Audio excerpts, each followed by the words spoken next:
Have you ever looked at a coin? I mean, really looked at it. It's a funny little thing, isn't it?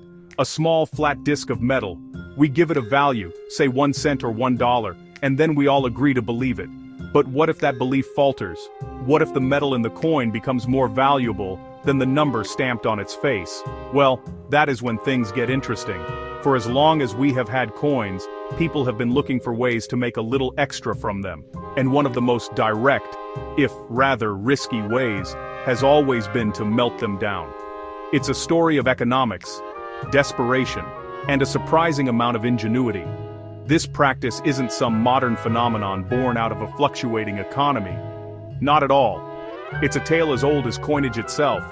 From the moment the first Lydian king stamped his seal on a lump of electrum, someone, somewhere, was probably wondering if they could get more for the raw metal. This essay is a journey into that secret history. We will travel back to ancient Rome, visit the chaotic mints of medieval Europe, and even peek into the garages of modern-day Americans. It's a story that reveals a fundamental truth about money. Its value is often a matter of perspective, and sometimes its most basic metallic form is where the real treasure lies. The reasons for melting coins are as varied as the people who have done it. Sometimes it was an act of state-sponsored financial wizardry, a way for a king to stretch a thin treasury. Other times, it was an act of pure, unadulterated greed by a private individual, and occasionally, it was simply an act of necessity, when a coin's official value collapsed so completely that its only worth was as scrap metal. We will explore all these motivations, discovering how the simple act of applying heat to metal could topple economies, create fortunes, and land more than a few people in some very hot water. It's a fascinating and often overlooked part of our shared financial history. So, get comfortable. We are about to dive into the bubbling, molten world of coin melting. We'll uncover amazing stories of clandestine operations and government crackdowns. We'll learn about the simple physics and chemistry behind it all, and how those principles have been exploited for profit for thousands of years. It's a history that's not often told, hidden in the margins of economic textbooks. But it's a story that affects everything, from the coins you might have jangling in your pocket right now, to the very stability of the money we use every day. It's a short history of a very curious crime. Our story begins, as so many do, in the ancient world. The idea of coinage was a brilliant one. Around the 7th century BC, the kingdom of Lydia, in what is now modern-day Turkey, started producing the first known coins. They were made from a naturally occurring alloy of gold and silver called electrum. These weren't perfectly uniform, but they were a huge step up from bartering for chickens. Suddenly, you had a standardized, portable, and government-guaranteed unit of value. The only problem was that almost as soon as these coins appeared, people started messing with them. It seems to be a fundamental human instinct to test the rules. The Romans, who were masters of organization and engineering, were also, it turns out, masters of financial shenanigans. Roman coins, like the famous silver denarius, were supposed to have a specific amount of precious metal, but emperors in a pinch, which was most of them most of the time, found a clever trick. They would recall old coins, melt them down, and then reissue new ones with a little less silver and a little more cheap metal like copper. This process, known as debasement, allowed them to mint more coins from the same amount of silver, helping to pay for armies and grand construction projects. The public, of course, was not always fooled. This official debasement created a very tempting opportunity for private citizens. If the government could play this game, why couldn't they? People started to notice that older coins, minted under more prosperous emperors, contained more silver than the newer ones. An old coin from the time of Augustus was suddenly more valuable for its metal content than for its face value. So, a quiet and illegal industry was born. People would hoard these older, purer coins, melt them down in secret workshops, and sell the resulting silver bullion for a tidy profit. It was arbitrage in its most ancient form, a risky but rewarding business. This wasn't just happening in Rome. All across the ancient world, wherever coins were used, you would find evidence of melting and tampering. In ancient Greece, city-states constantly worried about the purity of their currency. In Persia, the gold darics and silver sigloi were targets for their intrinsic value. The problem was simple. A coin has two values. There is the official value, the one declared by the state, and then there is the intrinsic value, the worth of the actual metal it's made from.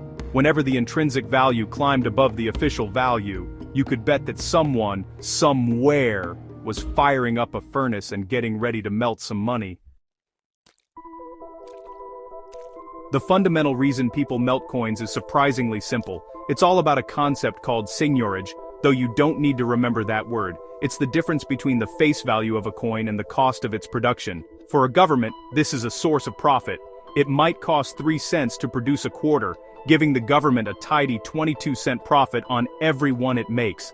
For most of history, however, coins were made of precious metals, and the gap between their face value and their metal value was much, much smaller. Sometimes, it disappeared entirely or even inverted. Imagine you have a silver dollar. The government says it is worth $1. You can use it to buy $1 worth of bread. But then, the global price of silver spikes. Suddenly the silver contained within that $1 coin is worth $1.10 on the open market. Now, you have a choice. You can spend the coin for $1's worth of goods, or you can do something a little more creative. You could melt the coin down, destroying its identity as a dollar, and sell the resulting blob of raw silver for its higher market price. You've just made 10 cents out of thin air, simply by changing the form of the metal. This creates a powerful incentive, especially when done on a massive scale. Melting one silver dollar for a 10-cent profit is hardly worth the trouble and risk. But what if you could gather 10,000 silver dollars? Now you're looking at a $1,000 profit. This is exactly what enterprising and often criminal individuals have done throughout history. They become hunters of undervalued currency, scouring the circulating money supply for coins that are worth more dead than alive. It's a kind of urban mining where the ore is found not in the ground, but in the cash registers and piggy banks of the nation. Of course, this only works for specific types of coins. For this scheme to be profitable, the coin cannot be made of a cheap base metal like zinc or steel, where the metal value is a tiny fraction of its face value. It must be a coin made from a commodity metal, like copper, nickel, silver, or gold. The price of these metals fluctuates on world markets. A government might issue a copper penny when copper is cheap, but years later, a surge in industrial demand could send the price of copper soaring. Suddenly, that humble penny in your change jar becomes a tiny ingot of valuable metal, waiting for a meltdown. So how did one actually go about melting coins, especially in an era before electric furnaces and modern workshops? Well, the basic principle hasn't changed much over 2,000 years. You need heat, a lot of it. For ancient and medieval melters, the key piece of equipment was the crucible. This was a special pot, usually made of clay or graphite, designed to withstand incredibly high temperatures. You couldn't just throw coins into a regular cooking pot over a fire. The pot would melt right along with the coins, creating a rather unhelpful mess on the floor of your secret lair. The process would begin by acquiring the right coins, which was often the hardest part. Once a sufficient quantity was gathered, they would be placed inside the crucible. The crucible was then set into a furnace or a forge, which was little more than a stone or brick enclosure designed to contain heat.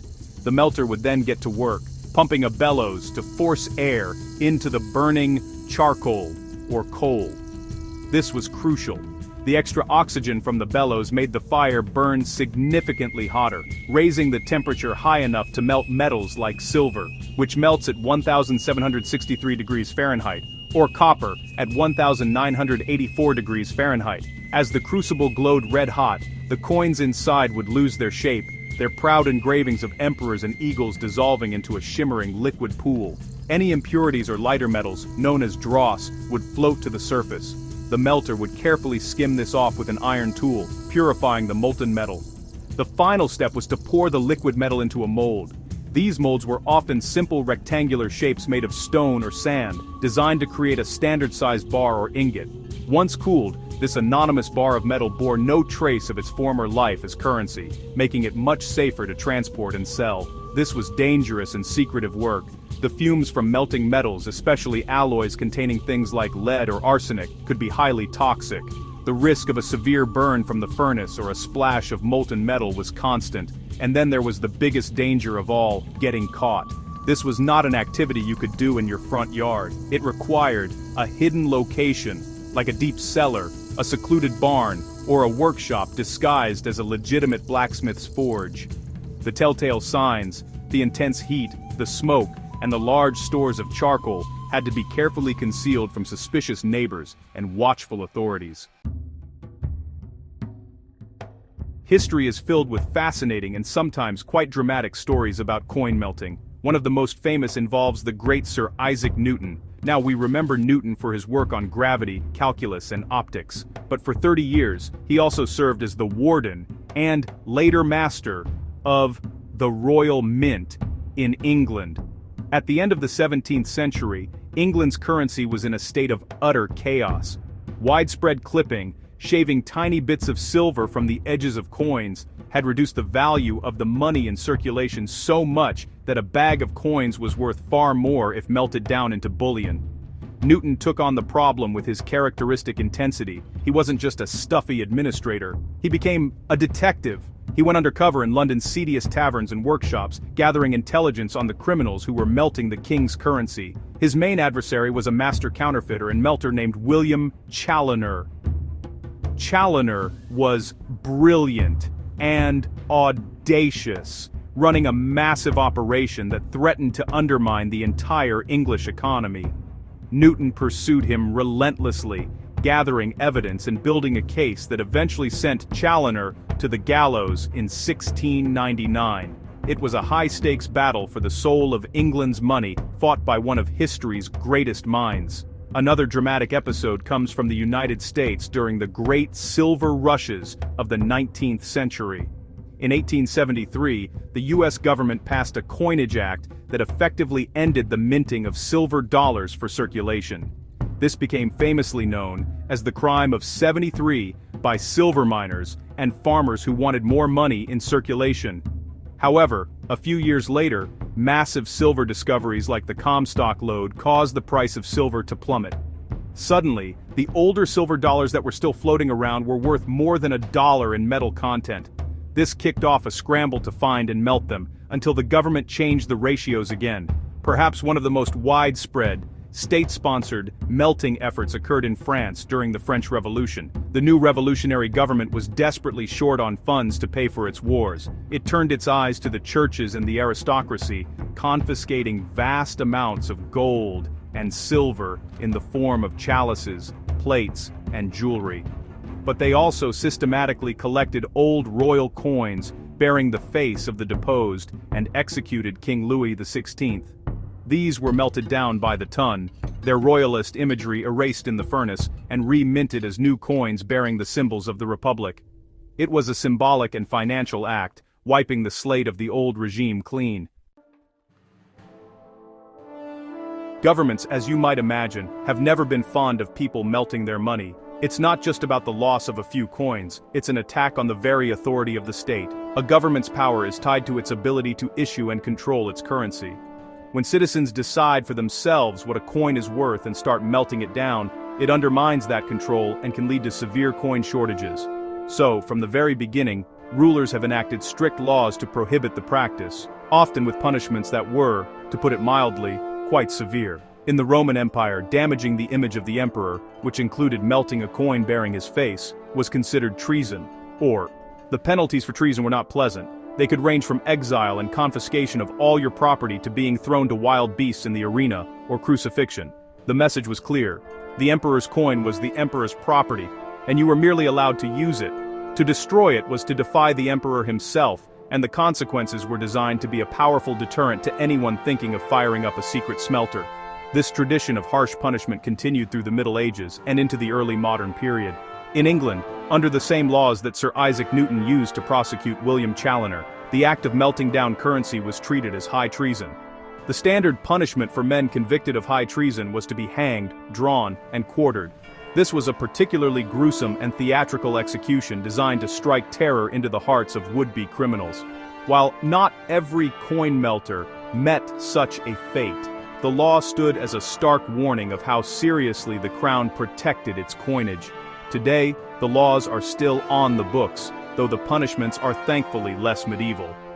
In the United States, Title 18 of the U.S. Code makes it illegal to fraudulently alter, deface, mutilate, impair, diminish, falsify, scale, or lighten any coin in circulation. A key word here is fraudulently. Simply damaging a coin isn't necessarily a crime. The law is aimed at activities like melting coins for their metal content for profit. The penalties can include hefty fines and imprisonment for up to 5 years. While prosecutions are rare, the law gives the government the power to act when large-scale melting operations threaten the currency system. You might think that in our modern age of digital transactions and cheap metal coins, the practice of coin melting is a thing of the past. You would be wrong. The same basic economic principle still applies, and there have been 2 very notable cases in the United States and Sotberbini, Pumban, Apan, Naum, Plandau, and the nickel. For much of its life, the US penny was made mostly of copper. But as the price of copper began to rise dramatically in the early 2000s, a strange situation developed. By 2006, the value of the copper in an older, pre-1982 penny, which was 95% copper, was worth more than 1 cent. This did not go unnoticed. Entrepreneurs and scrap dealers began to realize there was a potential fortune to be made. The idea was simple: obtain millions of pennies, melt them down, and sell the resulting copper on the commodities market for a significant profit. People started hoarding pennies by the bucketful. The US Mint became alarmed, seeing the potential for a massive shortage of 1-cent coins. In response, in December 2006, the Mint issued an interim rule that made it illegal to melt down pennies and nickels for profit. The government had stepped in to stop the meltdown before it could truly get started. The nickel faced a very similar situation. The US 5-cent piece is made of an alloy of 75% copper and 25% nickel. As the prices of both copper and nickel surged in the mid-2000s, the nickel's melt value also crept above its 5-cent face value.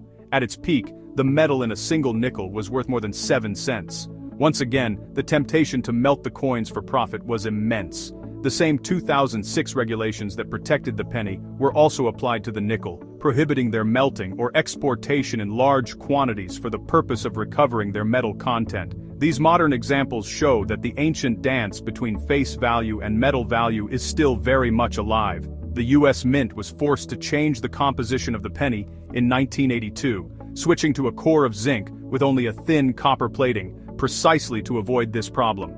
Today's pennies are over 97% zinc, and their melt value is well below 1 cent. The nickel, however, continues to be a coin whose metal value hovers dangerously close to its face value, making it a subject of constant watch for the Treasury. It's a reminder that even in the 21st century, a coin is still just a piece of metal. So, has anyone in modern times actually been caught and prosecuted for a large-scale coin melting scheme? The answer is yes, and it makes for a compelling story. One of the most significant cases in recent US history involved a father and son team from Los Angeles. They correctly identified the opportunity presented by the rising price of copper and began what prosecutors would later describe as a massive, multi-million-dollar operation to profit from melting pennies and nickels. Their plan was audacious and, for a time, highly successful, showing just how profitable this seemingly strange business could be. The operation, which ran for several years in the mid-2000s, was sophisticated. The individuals involved worked with recycling and scrap companies to obtain enormous quantities of coins. They then arranged for the coins to be shipped overseas to countries like China, where they could be melted down more easily and with less oversight. They weren't just melting a few buckets of pennies in a garage. They were dealing in shipping containers filled with millions of coins. They falsified shipping documents, claiming the containers held simple scrap metal to avoid detection by US Customs. The scheme eventually unraveled when federal agents grew suspicious of the sheer volume of coins being moved by the company. An investigation was launched by US Immigration and Customs Enforcement, ICE, ICE, and the Secret Service, which, in addition to protecting the president, is also responsible for protecting the nation's currency. The agents uncovered a trail that led them to the massive international smuggling ring. They had illegally exported and caused the melting of coins with a face value of over $5 million, reaping a substantial profit from the higher commodity price of the metal. In the end, the perpetrators were arrested and faced federal charges. The case centered on the violation of the laws prohibiting the fraudulent exportation and melting of US coins. It served as a major warning to others who might be tempted by the same idea. The government demonstrated that it was not only aware of the potential for such schemes, but was also willing and able to investigate and prosecute them vigorously. The case of the missing $5 million worth of coins became a modern, cautionary tale, a 21st century echo of the fate that befell William Chaloner at the hands of Isaac Newton. The secret history of coin melting is, in many ways, the secret history of money itself. It reveals a constant tension that lies just beneath the surface of our economic system. We treat coins as symbols, as abstract units of value, but they are also physical objects made of real materials that have their own worth. The story of melting is the story of what happens when the physical reality of a coin becomes more important than its symbolic value. It's a reminder that money, in its most basic form, is a story we all agree to tell, and sometimes, people decide to write their own ending. From the debasing Roman emperors to the relentless Sir Isaac Newton, and from the French revolutionaries to the modern-day penny hoarders, the motivations have remained remarkably consistent: profit, power, and sometimes sheer necessity. The methods have evolved, from clay crucibles over charcoal fires to industrial smelters in overseas factories. But the fundamental act is the same. It is an act of transformation, turning an object of state-defined value into a raw commodity of market-defined value. It is a kind of financial alchemy that actually works, provided you don't get caught. The legacy of this history affects us in ways we might not realize. The composition of the coins in our pockets is a direct result of this centuries-old battle.